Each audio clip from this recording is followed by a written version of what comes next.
ladies and gentlemen, it is February 7th, 2019. Right. This is already going well. Okay, and it is of course FAWMtalk. I'm Juha, and with me as always, my trusty co-host, T.C. Elliott. How you doing, man? I am doing very well as usual. I am having a good FAWM, and life is good. How are you? I'm pretty good. I've been able to do a couple of lyrics-only songs, and that's been exciting to me, so I think I'll be doing more of those. I feel kind of guilty because I was... I took all my instruments from the storage. I have bought a lot of cool synthesizers. Now I'm not using any of those. I'm just writing lyrics. So it's a bit of a... Ugh. What's your intention with the lyric? Are you planning on putting music to it, wanting others to, or just doing lyric to see what happens? I want practice. I enjoy writing lyrics, but I'm not good at it. So I want to practice it a little bit, and then possibly I try to write as much as I can, and then once I have like something, I can take that and try to pick all the cool pieces and maybe try to arrange them into some sort of music and try to build the music around the story and the words so that it invokes the right emotions in the listener. So yeah, I definitely plan to make music, but let's see how it goes. Huh. That's interesting. Are you going to take bits from different lyric posts and put them together, or are they individual? Or I think they're individual because they have their own themes, so it's not impossible to imagine just mixing and matching things, but typically I think it makes sense just keeping them as their separate little pieces. Yeah. But you were talking the other day about a lot of times you'll write music in FAWM, and they're pretty fully fleshed out songs or demos, recordings, but then you'll have something you can work on later, develop or refine or polish. Do you see that with now you're doing lyric only posts? Is that something you're looking to do with the lyrics as well? Yeah, definitely. It's a tough process because I'm not really used to it, so I have to sort of I have to force myself to go through my lyrics, and then I have to force myself to like break them and try to like make something new out of them, because there's always room for improvement in my opinion. But sure. Yeah, I guess the way I want to work on them is just reading them through, maybe reading them out loud, and then seeing what parts feel right to me, what parts will feel wrong, or what parts have some sort of get kind of awkward somehow, that take you out of the experience, and then try to build something else in their place. Yeah, smooth them over. Yeah. Today we have a very special special show. We're doing a badass riff challenge show, and we have 4 cool songs from the badass riff challenge. Let's go to the first one. Let's see, which one is this? This is a song called Silently Screaming, and it's by Das Binky. So, Silently Screaming.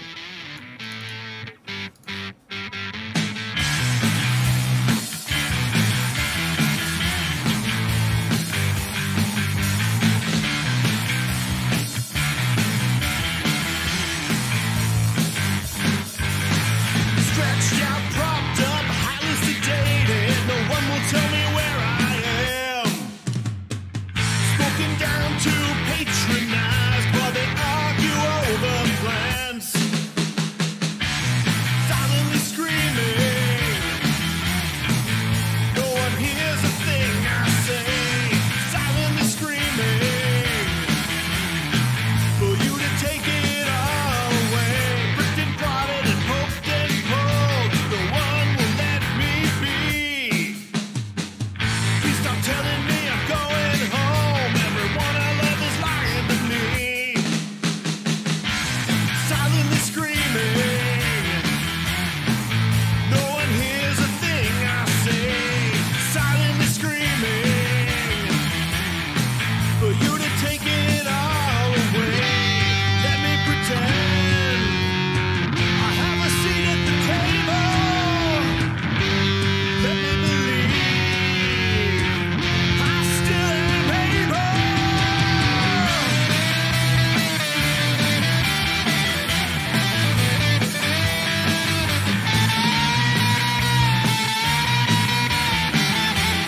Silently Screaming by Das Benki. That song gave me flashbacks to something, but I don't know what, and it's bothering me. It sounded exactly like some other song. Yeah, reminds you of another awesome song from your distant memory. What is that little? It's like it's the exact guitar tone is like from something else, but I don't. I guess I don't know that song that well. I have no idea. I just thought it rocked. It does. It does. Yeah. But it reminds me of something. Nah. Maybe the chat knows. Chat. No. Nah. They're not telling. So I guess those people were asking you to be a judge in the challenge. Or a participant. So there's two parts of the badass riff challenge, and then there's a badass riff contest. And the challenge was just write a badass riff in a song, and then you put it on the forum thread. So and I, we're thinking guitars, but it could be synth or anything like that. If you have a badass riff, you can do it however you want. And then as kind of a sprout from there, there's a contest that just I think Oddbod, I'm trying to remember who it was, that he put up the challenge, and he was like, let's get 16 people to write and record like up to 20 seconds of riff, just riff, and we'll go draw from the hat and go side challenge one versus one with 3 judges deciding which ones they like better, and then you do a new riff. Everybody does a new riff, and you go against the next. So it's like a tournament of champions, and then there'll be a badass riff king or a badass riff challenge champion or something. And I'll be honest with you, I like the challenge, which is to write a song with a badass riff, and I kind of entered a song into it, even though the riff I love the riff. It's a good riff. I don't know how badass it is, but then the contest, when I first saw it, I was like, that's completely not what FAWM's about. We're not against contests going head to head, but this is a 20-second, all for fun, tongue in cheek. Yeah. I mean, it's the more I thought about it, the more that's what FAWM is about, where you get 16 or 20 people together and you're like, I'm badass, no, I'm badass, no, I'm badass. And you just, and everybody's supporting each other. I mean, that's the best kind of competition, when everybody is just having fun, enjoying it. And so I haven't really looked at the forum in the last couple of hours, but I volunteered to either enter and give somebody an easy first round win or be a judge. So... Oh, I did want to mention, in the contest, in the actual tournament or whatever it turns out to be, Dragon Dreams offered to go acoustic if it would help level the playing field. So I think that shows a little bit of confidence on his part, maybe. I remember badassery in itself. I remember hearing about the Rage Against the Machine guy. Who is that guy in that band who writes all the songs? I'm asking you because you are the... I'm here. What was the question? Rage Against the Machine, the guy who writes the songs in... Morello? Yeah, Morello, yeah. So I heard that he writes all his songs on the acoustic. And if he gets like a really badass sounding thing on an acoustic guitar, then when you transfer that to electric guitar, you get like a huge boost into the badassery. So maybe it's not such a bad idea to write with the acoustic. I actually find value in that too. Sometimes the rock songs I don't do a lot of hard rock postings, especially in FAWM and 1590, but I found the times they start on acoustic where I've got a little riff or something on that, and then I'll plug in the guitar and turn up the gain, and when I do that same thing, it gives you that much more oomph. Sometimes that works really well because you have to play pretty clean on the acoustic. You can't just hit it harder. And sometimes on the electric, I can just hit it really sloppy and harder, and it adds to it. But on the acoustic, you have to be in control, or the strings will start hitting each other, and it sounds like crap. And so it's really a cool way to I definitely see value there. I don't think I could do that with every song, hard rock song, but I see value there. I actually play pretty little with amplifiers. So typically when I'm playing with electric guitar, I don't have it plugged into an amplifier. Of course, there's a related problem, all sorts of string noises and etc. That your hand might hit the strings in a weird way, or you might have something humming somewhere, but because you don't have it plugged into an amplifier, you don't hear those things. But then when you finally like plug it in and start playing the same thing, you hear like all sorts of weird noises that you didn't even realize you were making. But I don't know. I've gotten used to playing with an electric guitar unplugged, and I'm always like struggling to make it sound as badass as possible with just like the bare strings. And it's when you plug it in, it's like an awesome feeling hearing those things through distortion. I got a new to me modern player Telecaster.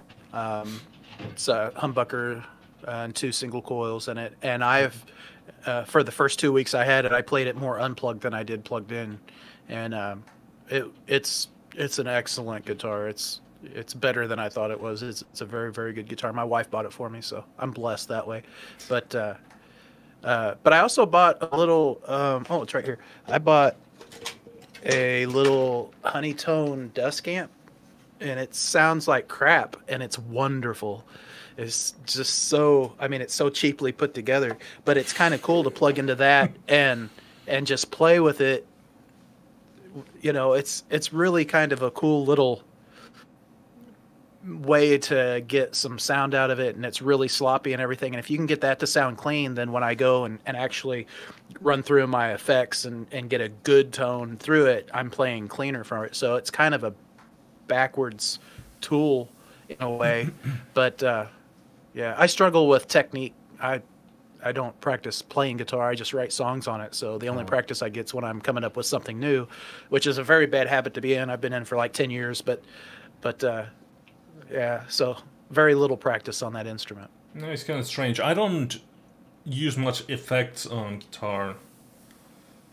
Mostly when I play on amplifier, I just have the amplifier and it does all the distortion I need.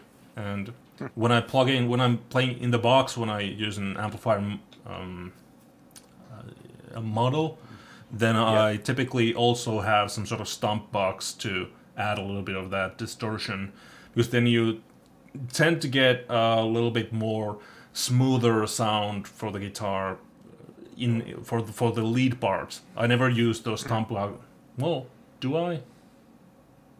Maybe, but I think I don't use them as much for the rhythm parts. But yeah, definitely for lead parts, it gives something extra. Doesn't it kind of depend on what amp you're using? Like, what's your live amp? If you were going to play through it, what amp are you using, or amps? Well, currently I have a PV Valve King 100. So that's a 100 watt tube amp. Yeah. Most of my recording goes into a Boss BR 900, so it's got all the Cosm effects, all the Boss pedals kind of built in. Yeah. And but when I was playing live, I had a Super Reverb, Fender Super Reverb. I've got a PV Delta Blues that needs the speaker. It's a 115, so it's a little sloppy. I like it though. It's got some girth to it. But I like a clean sound, and then like an overdrive pedal to go into it.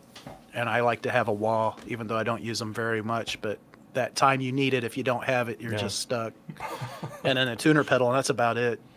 Yeah. I've used other things, chorus and delay and a few things, but and I bought my first compressor pedal like 2 years ago, and I'm really excited that if I ever decide to go and play live again, that I'll have my first compressor pedal to play with. It's brand new in the box, never been plugged. Yeah. So I have one of those Boss, like huge things that have like multiple things you can access at all times. And I guess I used it with one band, and it comes kind of useful depending on what you want to do. I mean, the only effect that I'm sometimes missing is a delay, but other than that, I don't really. I like the guitar sound as it is. It's weird. It's that dirty, just dirty sound without any choruses or flanges or. I stick when it comes to guitar. I very seldom use a phase, flange, or even a chorus. Even in the box, even when I'm mixing on the computer and have those effects, I really rarely put them on there. And I do like on vocals, I'll put a little touch of delay or an echo on there instead of reverb a lot of times, just so it's a little cleaner. And I like that sound just a little better. It sits just a little better for me, but that's mainly because I'm too lazy to really learn all my reverbs and get really good reverbs dialed in. I think if I spent the time and actually got them to where I liked them and had saved my presets, my reverb, I'd use them more. But the delay I found is just a little cleaner. You have one or two repeats. It's real short repeats, and it thickens it up. It's not a real obvious effect unless you want it to. And I wonder how much that would change playing on the guitar if I was playing live or even through the box and added. And there's a few. I actually lied. I do use a little bit of delay on a couple of my go-to hard rock sounds. They're delayed. You really can't tell. It's more for texture. Yeah. But I do use them a little bit. Yeah. Delay is definitely something you don't want to be too noticeable. Yeah. But with reverbs, I think with reverbs, it's like typically what I do with reverbs is I dial in some sort of basic preset that kind of gives me a starting point of what I want to do. Like, if I want some sort of hall, I just get like a cathedral. If I want a plate reverb or room reverb, I just like put in some sort of room or plate or whatever. And then I start to listen to like what I don't like about it. And then I try to dial out the things that are messing it up. And if you want clarity with reverb, you just punch in a bunch of preverb, so like it doesn't start on. You can have like a 50 millisecond pre delay, so that the reverb starts after 50 milliseconds, and then you get a lot clearer sound. It doesn't muddy up the sound so much. Yeah, I just haven't. I've got I think it's Blackwater Reverb. It's one of the little free ones, and just dialed in something that works okay. And then I put it on like 4% or 2%, and that's it. With it being pretty even wet to dry mix, and just to get a little touch of it. And then usually when I'm bouncing down to MP3 or a WAV file, I've got a touch of reverb on the stereo track as a final, just a thickener, and if I can hear it, it's too much. But what I found is if I use hardly any on like a vocal or even a guitar part or whatever, it really that barely touch on the stereo, you can really hear it in the track. So, but it's a real good glue for the final mix. Yeah. Well, it's different for rock music in general. I typically use a lot of reverb on acoustic guitars because it gives them that nice shimmer. But for like guitar singing, bass, definitely no reverb. I try to punch in a little bit of room reverb because that, if you put them all through the same room reverb and dial in different amounts, like for bass you need just a little bit of room reverb. For snare drum you might want a little bit more, and so on. So if you dial them all through the same room reverb, you get a nice glue sound. So everything sounds like they're played in the same song. But definitely with the bigger reverbs, I don't use them barely at all. The piano, acoustic guitar, they're the ones that really benefit from the sound. If you're playing like solo piano or solo acoustic guitar, they sound really good with a cool cathedral sound. Or if I'm doing something like trance music, in trance music, you want that huge like sound with every kick drum hit or snare hit or whatever. So, but those are like special occasions. Rock music, definitely. I don't really miss that, and it doesn't belong in that type of music. It's kind of awful. My dad was mixing an album, well, kind of an album, because he lives where I'm from. It's a little tiny place with like 3,000 people, and the nearest city is like 100 miles away. So there's this local choir that they always record an album of their current songs that they are performing that year. And the thing is, my dad is mixing the album like, okay, this sounds good and everything is balanced and so on and so forth. But the people there, they're like, no, you need to add that reverb. Like, they want as much reverb as possible, because the guys on the other side in Sweden, it's in the border of Sweden. The guys in Sweden, they have this massive reverb on everything, and everybody thinks that the reverb sounds just divine. You gotta add more reverb. And my dad is like, oh my god, I can't. Right. Everything sounds absolutely horrible. But you gotta do what the client wants. So. Yeah. And your name's still on it, right? Yeah, of course. That's great. The reverb guy. Yeah. Oh goodness. Let's go to another song, huh? Yeah. No, I was just gonna say I feel for your dad, but I'm ready. I'm ready for some more badass riffage. Badassery. All right, this one. It starts actually right away, so let's go right ahead. It's called A Broomhead Woman, and this is by Silver Machine. Broomhead Woman.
Broomhead Woman by Silver Machine.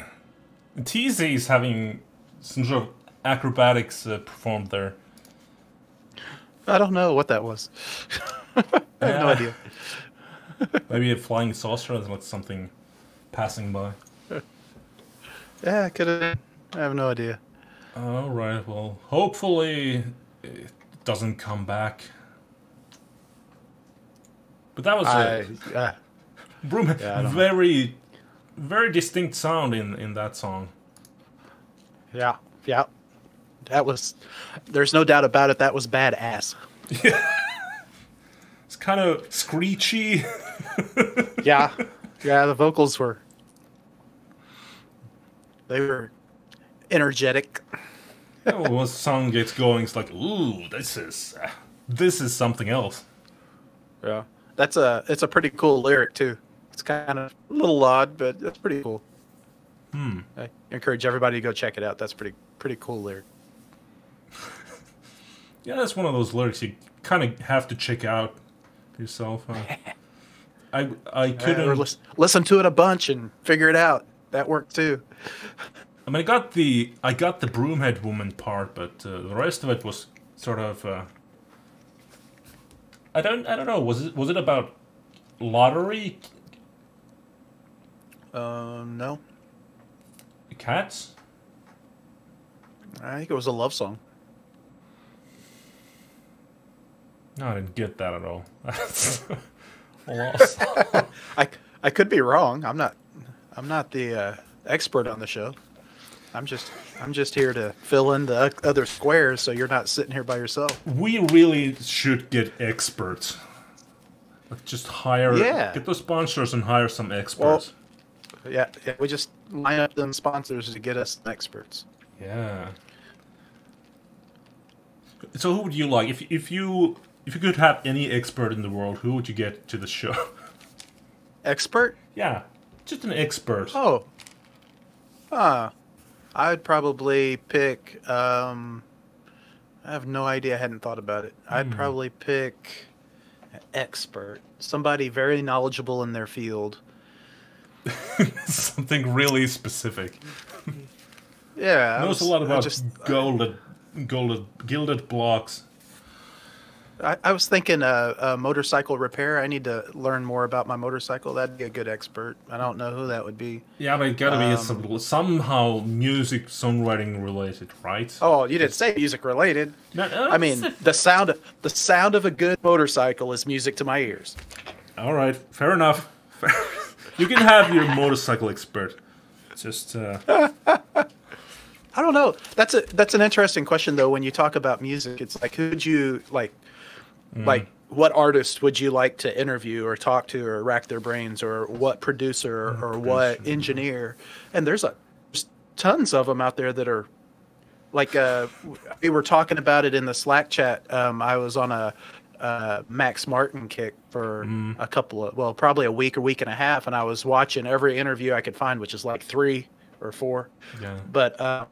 But that was very interesting, and I'll never be a pop producer ever, but it was still really enlightening, and I think I gained a lot from watching how some of the songs he's produced over the last 20 or 25 years, and some of the techniques that he uses, and how he's had to change to stay with the times. And it's interesting to take somebody like that, who's definitely an expert, I guess third most number one hits in the history of popular music behind Lennon and McCartney. And there's a good one. That's somebody like that I would love to be able to sit down. There's a little known guy, Eric Amble, in New York City. He runs co-owner of Cowboy Technical Services.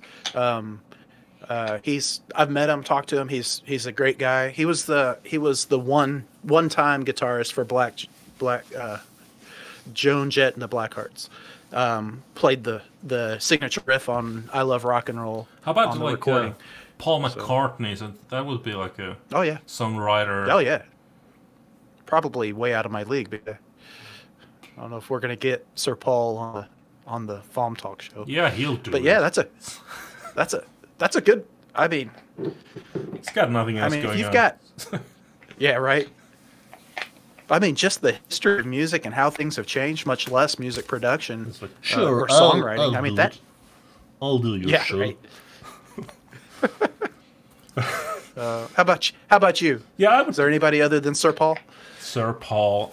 I mean, I probably wouldn't want him because, let's be honest, his latest albums haven't been like out of the ballpark. Well, now we're never going to get him. Thanks for saying that. Oh, please. Oh, please. Sure, I'll do your show. Just get that Finnish guy out. Right. Who would I get? Some sort of EDM producer. Dead Mouse would be groovy. Yeah, probably just for my own amusement. Just get somebody like that. Yeah. Who do you? I mean, we're the experts. We're the real expert here. We're the best experts we have. Yeah. Yeah. I love that you say that with resigned. You've given up on life. Yeah. All right. Do you have any sort of... There was a forum thread at the beginning of the fall. I think even before this site opened, there was a forum thread about FAWM guidelines or songwriting guidelines. This is an interesting topic to me because I typically don't have any, but when I started to think about something, I wrote down a couple of things. I mean, you can't really read that because it's like wrong side up, down, left. So it's...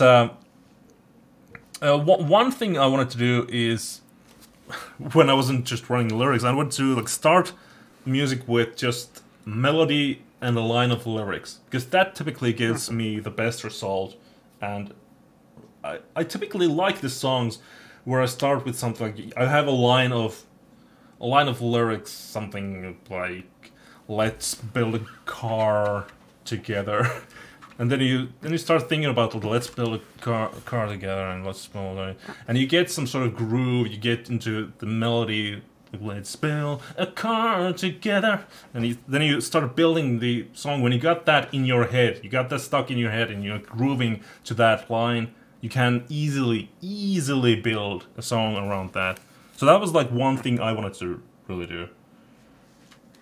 Do you have something you typically do? Do you have some sort of guidelines for you, or something you impose on yourself so that you improve as a writer? No. No. I don't know. I think there are times when I set myself limitations to work with to try to get out of a particular rut's not the right word, but to get out of either a genre or a style or a rut, just feeling kind of like I'm writing songs, but I don't know how many of them I really like listening to myself. How many are keepers or whatever. So for instance, something that I hardly ever do, but I've really enjoyed is starting with a bass line.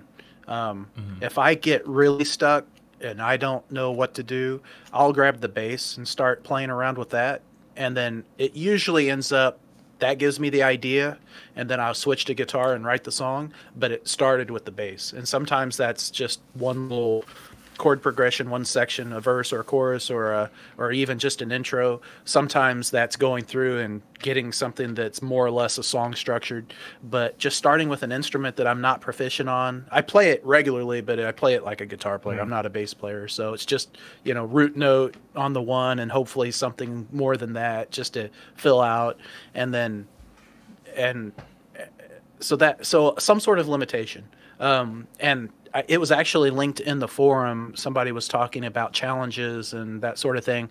And the Villa Hoopshank songwriting challenge generator is no more, but they have a Google document that has all of the challenges on it. It's like 300 and something challenges, and some of them are goofy and outrageous and hard and impossible, and some of them are awesome. And the idea at one time is you could go to this generator and put, I want 1 challenge or 2 challenges or 5 or 10, and it would list do the easier song.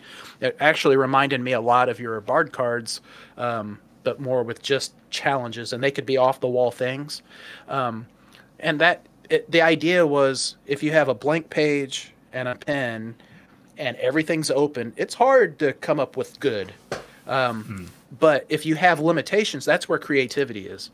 So if you can only use, like if you have to change key 3 times in a song, that forces you to write in a way that you can either make it very jarring and use it as an effect, or write very smoothly so that it's not a glaring effect.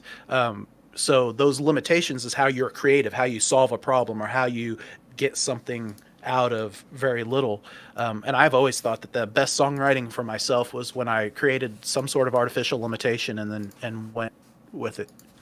So short answer is no, I don't really typically have guidelines. Other than, sometimes I'll have an idea that I want to write a few songs in a style or something, but typically not really guidelines. But if I get into a tight spot, I have techniques that I'll get myself to do. Purposely go and look for lyric posts on FAWM and collaborate. That typically gets me out of the worrying about the lyric side, and that helps me a lot. Yeah. We really should have advertisements in the show. I mean, I guess you can't see that, but I did a little spot there for Bard cards. You could have like Bard cards advertisements, just to cut the show in half and make some money for me. This segment brought to you by Available now. But wait, there's more. There's not more. There's less. Wait, there's not more. But wait, there's less. Yeah. I always want to do more repetition in songs. That's what I try to, especially with the lyrics only posts that I do. I get into the habit of writing it kind of like prose. I try to do more of the rhyming thing now, and is that one of the? No, it wasn't. But yeah, I'm trying to do more of the rhyming thing now because the guy I talked about yesterday, what was his name again? Benjamin something. the coolness. I don't know. But he was saying that if you rhyme something, then people more easily think that it's true. If you don't rhyme something, they just like whatever, but they question it. But if you rhyme something, if something rhymes, they like that's how it goes. Like that's why a lot of speech writers utilize that technique, and they have presidents saying things that rhyme, and then people are like, "Oh right, that makes sense." Yeah, rhyming in and of itself is that could be a pretty big topic. I think of a couple of things. One is I think Helen is listening or is in the chat, but when we were talking about songwriting, one of the years ago, probably 8 or 9 years ago, 7 years ago, she was saying, she doesn't like rhyming for the sake of rhyming. So just a song doesn't have to rhyme just to rhyme. And there's a lot of truth to that. But I think that the point that you just brought up, people expect it, I think, and it's reassuring. It's a way. So I see it. I mean, there's definitely a place in songwriting with it. So I try to be aware that the rhymes don't get in the way of the song. Yeah. And there are times when I've had a song and it doesn't rhyme, and I didn't notice it didn't rhyme. Like until the chorus will rhyme, but the verses may not, or it's very far apart rhymes so that they're not real obvious. And so just rhyme structure, like where the lines rhyme, can make a big difference. If you think about most nursery rhymes, it's an AABB rhyme structure. So one line and then another line, and then the third and the fourth line. And to me, it's really hard for me to write a song where it's AABB without it feeling, and part of this is probably in my head, but feeling a little bubblegum or nursery rhymey, just because that's where you really hear a lot, especially growing up in kids. That's the first thing they do, that rhyme. It's an easy rhyme scheme. Doing that and making it feel appropriate and not call attention to itself is fairly difficult. There's a lot of skill that goes into that. So I usually make a comment on songs in FAWM and 5090. If they do AABB and they do it well, where you don't notice the rhyme scheme, or if I don't notice it, and I'm pretty keyed in on that, I'll notice it right away even if it's a good rhyme. Then I try to let them know, this is not as easy as people think it is to do what you just did. I really appreciate that you were able to do that. And I almost never do that. And lately I've had a couple of songs with an AABB rhyme structure somewhere. I think it's a little easier in the chorus. Typically the choruses are a little more drawn out, and you have a little more of a soaring melody or a higher melody, so it's easier to do that. But it's not, I mean, all of those things, if you do perfect rhymes versus off rhymes, all that can affect how a song is perceived. Yeah. And getting all those things to fit together and fit whatever the song's about, it's difficult. It's hard to do. Helen in this chat room is saying, I've softened my stance on rhyming, but it's better not to rhyme than to rhyme in a jarring way. I agree with that. But I've always I've written songs that do not rhyme. Because I find it easy, and I've listened to a lot of Iron Maiden, where I get most of my, what do you call it, inspiration? No, it's like, that influence. Yeah, most of my influence comes from Iron Maiden, and when I write songs, they don't have that many lyrics that rhyme, and it's mostly just, it flows very, very well. And that's what I get my influence from, and I've just written like that forever. But now I want to learn that stuff, mostly because I read about the how you can influence people with your rhymes. Yeah. So I want to learn that. So I'm doing it for practice. I don't have to. I could do it the other way, but it's like, it's a fun challenge. Yeah. And that's another challenge or songwriting guideline I was trying to impose on myself. Like, pick a limitation and force yourself to make it good. Like, I don't know, you can use song prompts. I'm using Bard cards on my lyrics only songs, and you can just take some sort of card, and take a prompt like visit, and make it some sort of ridiculous limitation for yourself. Like, this song, even though you're writing about cowboys from hell, this song is about grandma coming to visit. So you have a crazy limitation. There you go. Pie monster.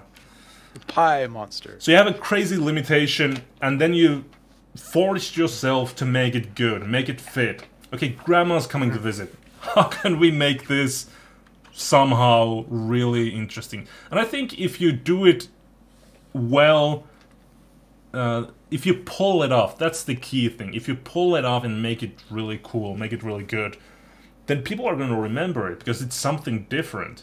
It's not safe. It's about grandma, but maybe it's a demon grandma coming from behind the grave and bringing zombies with her, and it gets kind of army of darkness. Zombie pie. Yeah. No. Yeah. I see what you're saying. I mean, and I think with your heavier rock, that metal background, I mean, demon grandma with zombie pie would actually, I could see that working too. Don't eat the pie, you turn into a zombie, right? Yeah. So now you have to write that song. I definitely won't. Awesome. All right, let's go to another song. Okay, what do we got? These are all kind of badass, you know, rockin' badass music. This one is a song called "Stay Awake" by Ray Gun Girls.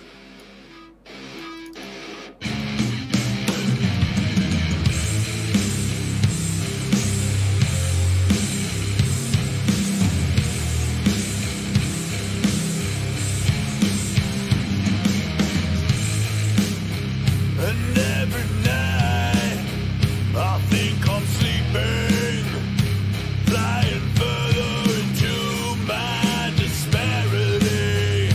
The earth keeps turning.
Stay Awake by Raygun Girls. Trying to stay awake, a problem many of our viewers are facing. Hopefully not because of the quality of the programming. Yeah, of course. Exciting, tantalizing discussion between Yuha and TC. So exciting. That was great. The vocals sound excellent, and especially the drums were just... I don't know if they're programmed, but they were just magnificently done. And that's one of the points, I guess, about what I've realized about making badass songs is you really... distorted guitar only gets you so far. If you want something like really like that pounds you, you gotta have those... You gotta have a great beat underneath, and you gotta have a great bass that supports the guitar riff. Yeah. And this one definitely had that. Yeah, for some reason, the last couple of full band recordings that I've done, I plugged into the bass into the same rig I usually use, and it's just twice as powerful as it usually is. I have no idea why. I've kind of fiddled with some things, but I don't know. But I'm listening to it, and it's like almost too much bass. Like it needs a little definition. But it sounds awesome. I don't understand it because I've never been good at getting that sound. But I think honestly, after what you just said, it's because there were some riffs and some movements, and the basses, I got the bass to lock in a little better than I usually do. It was just right there with the guitar. So when you have that low end bass, and then I've been using some distorted sounds that are a little less meaty on the bottom end. So it's giving you that bass really cuts through, and then the guitar really cuts through, and they're really, when they lock in, it's like twice as powerful than if you had the full sound on both of them playing the exact same thing. So there's I agree. There's a lot I like that. Go ahead. There's a lot of talent in playing bass in a way that it supports the song. Yeah.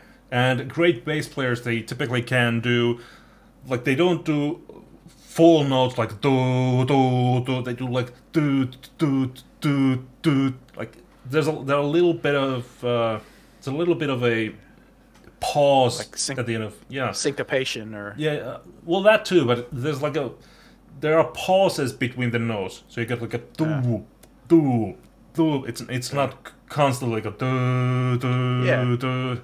Yeah, they emphasize different parts of the notes, so they lift the beat up. And definitely what you said about bass and guitar, you need to try to lock them together. Have a lot of clarity and have them don't fill everything up. Just have them locked together so that the guitar kind of starts to meld into the bass. You don't have the bass parts in the guitar.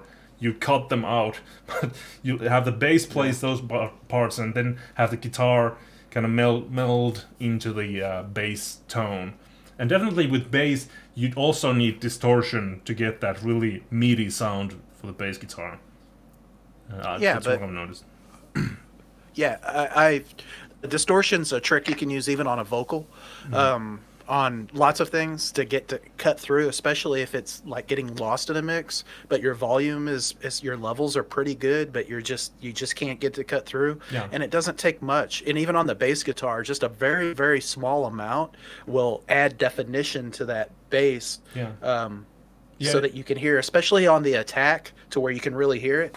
And it's such an easy thing to do. It's such a simple little technique, but it can really change it. And then of course you can overdo it and have it sound like mush. But that's one of those little things that for years I'm like, why can't I get this to work right? It's like, oh, let's use 2% of this little distortion, and oh, that sounds really good. Well, I wish somebody would have told me that 5 years ago. Distortion adds harmonics to the sound. So if you have a just sine wave, you can't really EQ that because there's nothing to EQ. It's just a wave. But if you add harmonics to it, like it starts to distort a little bit, then you can start to EQ it. And the same thing is true for every sound. So if you add harmonics to things, they sound more like fuller, and you can more easily get the type of sound you want out of those. You can mold them easily. Yep. Well, it definitely seems to be working on this song. Oh, something about this song that's pretty cool. If you go to the song page, you can read the liner notes. But the dude was actually in a meeting and very tired, and he was fall asleep, like one of those hour-long meetings you have to sit through at work, you know. And so he's like, I kept myself awake by writing this lyric, and it's like, and then he turned it into this badass riffage, and so very productive meeting, if you ask me. We got a good song out of it. That's what I want a job where I can just sit in meetings. I want a meeting job. No. Just like no, you there don't. and nothing. That's hell. No, that's perfect. That's perfect. No, it's hell. No. And they get the guy with the glasses up there that can't read his own notes, and he's trying to do a presentation that should take 5 or 6 minutes. 30 minutes later, you forget what the meeting's about. Your stomach starts growling. You just 8 minutes before you went into the meeting. It doesn't matter. None of that matters. Your whole life is right there in front of you, going, how did I make such poor decisions to end up in this situation? No, you're like, I want meetings all the time. No, absolutely. You get a bag of chips, and you get a pad of paper. What are you gonna legal pad, and start just doing everything you always wanted to do? But meetings presentations, of course, are the worst part of meetings. This is very important. This is very much about FAWM. Life coaching. Yeah. But meetings should be about people just yelling over each other, and that's like the best part. You get a group of like really great people in a meeting, and it's just the day takes care of itself. You don't get some like scrawny dude standing in front who can't read his own notes. You just talk with your friends. Right. I don't need a meeting to talk to my friends. I have a FAWMtalk show to do that. No. But see, then you get paid to do that. Well, if you get us some sponsors, we could get paid to do this. Me, you were supposed to get the sponsors. No, I thought you were supposed to get the sponsors. Come on, we had the tuna deal. We had the scallops. All your ideas, and you failed to follow through. No, but you were supposed to do that. You're the Wasn't in my meeting sponsor notes. guy. I'm the moderator. I produce the show. I do basically everything. And if you remember when we had this idea, I said I can show up and talk. I might pick a song on occasion, and that's it. Okay, this is going nowhere. We're probably going to replace TC and get someone who can get us sponsors. No, we can't get anyone else. If you can get us sponsors, send us your information at... We get a third host. Just somebody... You don't have to talk. You show up, get us sponsors, do the... Yep, that's exactly right. Yeah. Alright, I think that's it. I mean, I had more that I wanted to talk about, but don't we always? So, I guess we continue Saturday? I'm going to say Saturday. It's probably the next show. Probably for my time, is that right? Yeah, I think so. Okay, and do we have a guest lined up? We do not. No. So if you want to be guest on the show, send us a postcard. What's the address? 5700. Yeah. No, that's not the right address. I'll take postcards. I'll give you my address. The address is 5700. Yep, just put 5700 FAWMtalk. Yeah. We'll find it. I'm sure it'll come right to us. All right.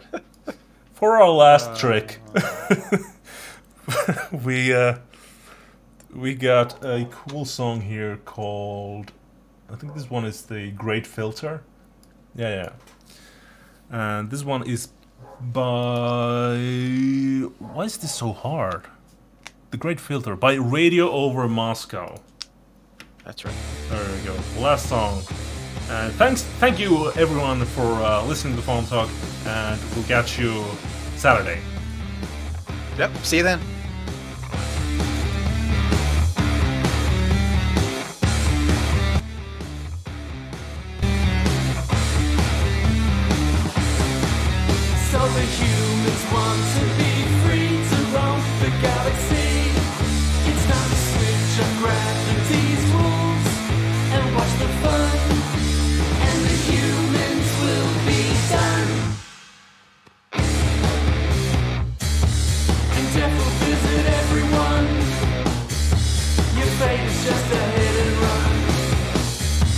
Technology's a hired gun. The great filter.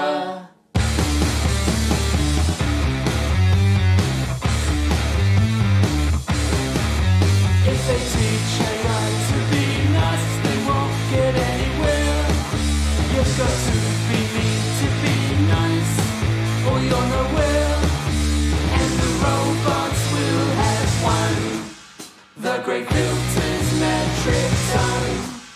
No more dirty astronauts in the cosmos melting pot.